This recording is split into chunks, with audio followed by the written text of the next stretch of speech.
Hello and welcome to another episode of the Real Impact Podcast. Today I have on a fellow Gator and Project Forward member, Max Valdes from California. So let's get into it. How are you, Max? Boom. Hey, how's it going? Good, good, thank you. Before we get started, why don't you share a little bit about yourself and I guess your background and what led you to become a real estate investor? Sure, man. Sure. Absolutely. Um, Background about me, I grew up over here in Los Angeles area. Um, and I've pretty much been very active. And when I was in high school, I really wanted to go play sports next level, but I was a bit on the shorter side for that. So none of the sports worked out in my favor. And when I graduated, it was like, what are you gonna do? And my dad had an automotive business, so I said, I'm gonna do business. And went to school, studied business, helped him out in his business. And when I was 19, one of our customers was like, "Hey, you seem like a sharp kid. Why don't you read this book?" And I dropped him off at his house, and he went inside and he gave me his personal copy of Rich Dad Poor Dad, Robert Kiyosaki. And I read that book, and I was like super hyped up. And I was like, I'm gonna do real estate. That's where I want to do. That's what I want to be. And you know, life kind of gets in the way. I got married. I left my dad's business, did a couple odd jobs here and there. Now I'm 29 and I'm like, what the heck? Where did the time go? Why haven't I jumped into real estate yet? And so it's just like, I feel like the point of my life where my wife and I are trying to plan our future, I feel like it's do or die. And I came across Pace Morby and he gave me permission to take action now. And I was all like, all right, I'm all in. Yeah, absolutely. There's a few things that are kind of interesting that you mentioned. First of all, I'm also into sports, so I'm curious what kind of sports you played. But also, it seems like most of the investors I talked to, like Rich Dad Poor Dad, was kind of the book that changed a lot of people's thinking and mindset on things. And yeah, you're right. The time does just fly by. So I'm 27, but yeah, I just wish I'd have started sooner, but you can't go back and change it. You just gotta keep your eyes on the future.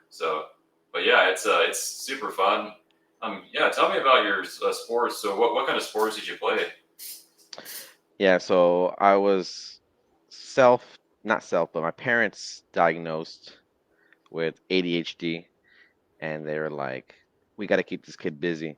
So I played every single sport pretty much possible: swimming, swim team, football, basketball, baseball, martial arts, like just anything to keep me busy. And then as I got older, my interest started to shift a little bit, play a little bit of soccer, and that kind of got boring just because I'm pretty aggressive and I like the contact sports.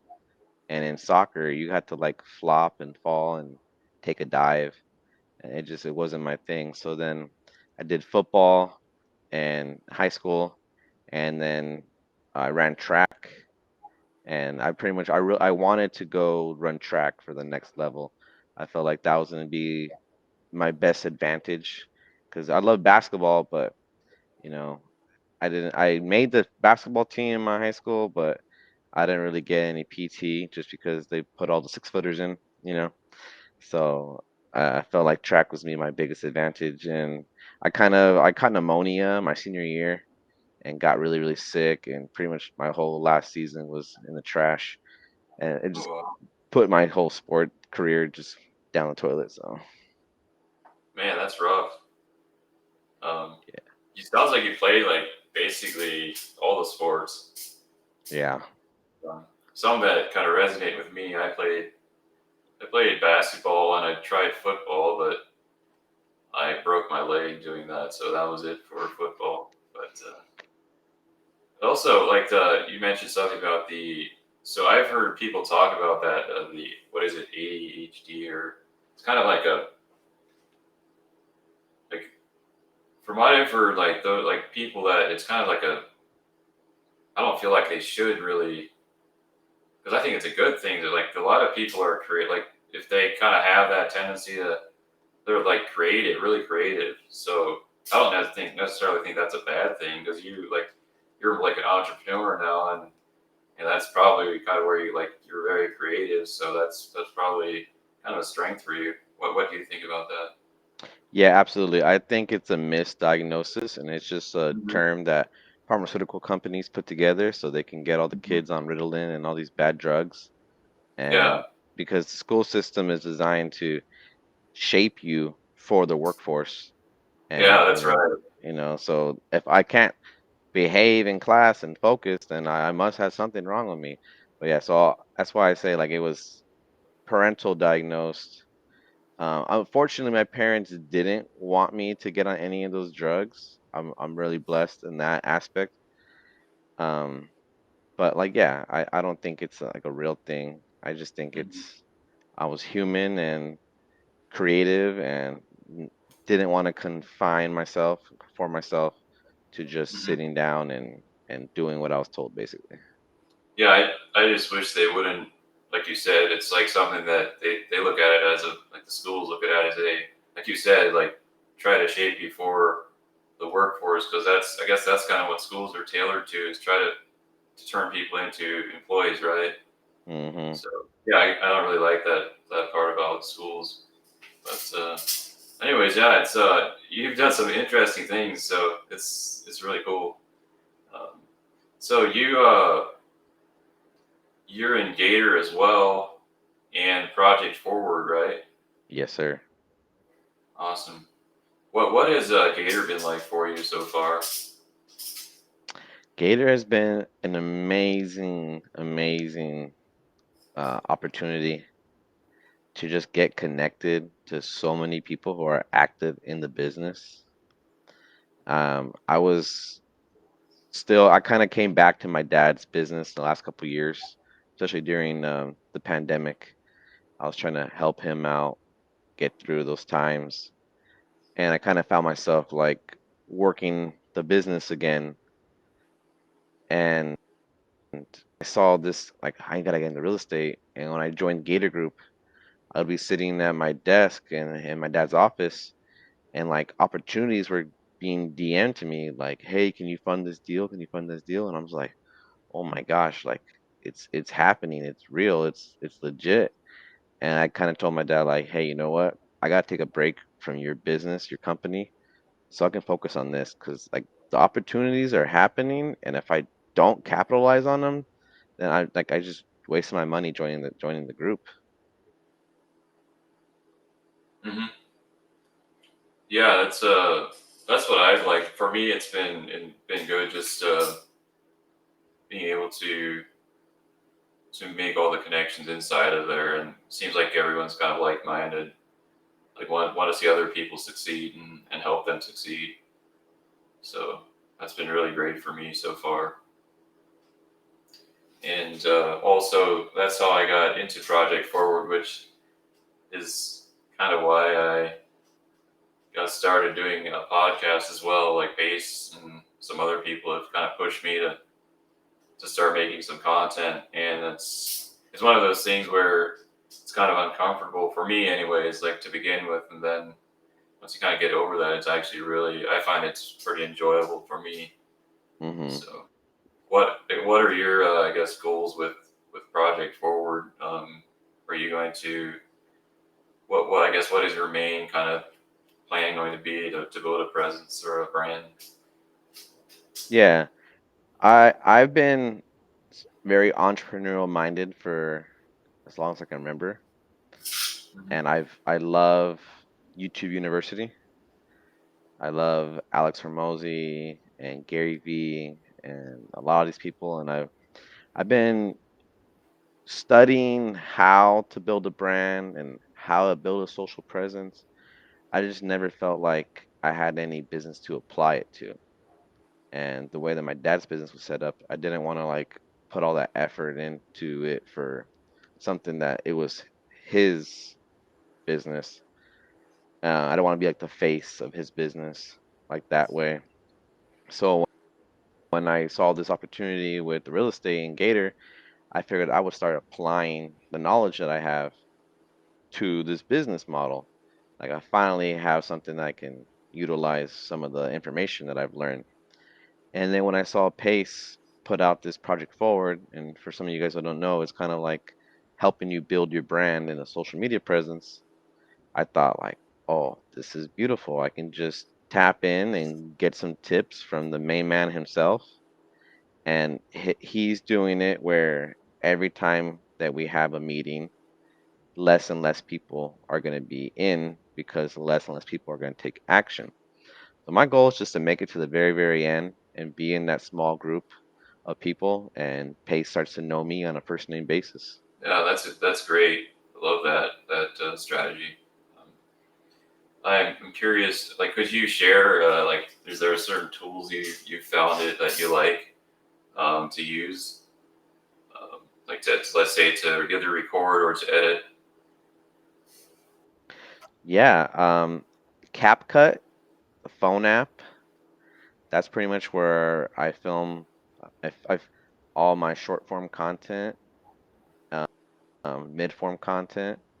And then recently, I just came across this website, a software called Opus Clips, and pretty much you just drop the whole podcast in there, and the AI will find the keywords and create the captions, and it takes a like an hour worth of our time of podcasting, and then creates 20, 30 clips, which would take you 2 days, 3 days, depending on your editing skills, and it just condenses that. So those two, CapCut and Opus Clips, those have been like the big game changers for me. Yeah, that's I've used Opus. I actually used both of them, but I use the Opus one more because I'm like I know I would be terrible at editing, but it just yeah, like you said, it makes it so easy. And yeah, like what's crazy is I've got a pretty new YouTube channel, but one of my first well, I guess that was probably like number 8 or 9 shorts that I put on there. It's got like 2,000 views in 2 days Nice. or something like that. It's just yeah, it kind of figures out the algorithm and what is the word I'm looking for? The I key can't think of it terms, right now. But what was that? the key terms, the keywords. Yeah, yeah, right. Yeah, and it optimizes the content for the algorithm, which is great. So, um, Were those clips edited by Opus? yes, that the most of mine are. That one was definitely yes. So, Nice. yeah, I was kind I of should probably surprised. do Like that.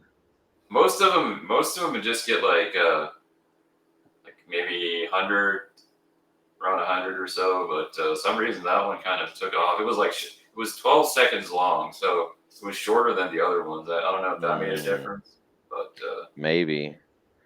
so. From what I've seen in the different strategies through YouTube University, is like if you have a really short clip, people can like read the caption or something, and it'll play 2 or 3 times, and it gives it more playing power versus if you have like a really long clip, maybe someone watches half of it and then it's swipe off. Mhm. Gotcha. That makes sense. So they have to kind of loop the reel over and over to read everything. That makes Hmm. sense. Awesome. Well, we're wow, we're already at 14 minutes. Kind of crazy how like you start these conversations and time just seems to fly. But I like to end it. So my goal with this podcast is to empower, I guess, other entrepreneurs to get started. Like let's say start a business or start a podcast. What kind of advice would you have for someone that's kind of on the fence and needs a push to get going? Yeah, I have different advice depending on like what it is they want to do specifically, whether it's in real estate or it's in business. Ultimately, it's going to be what is your passion? What are your skill sets? How can you combine your skills and your passions to make a business? And then once you do that, find out who your customers are. Study your customers, learn their habits, learn their buying patterns, learn their communication style, and start there. Because a lot of times people have a business idea, but then they had no idea who they're going to sell it to. Hmm. Wow, that's great. Some great tips right there. Thank you. And one more thing, I guess we talked about um, a book you read, Rich Dad Poor Dad. Are there like one or two more that you'd recommend as well?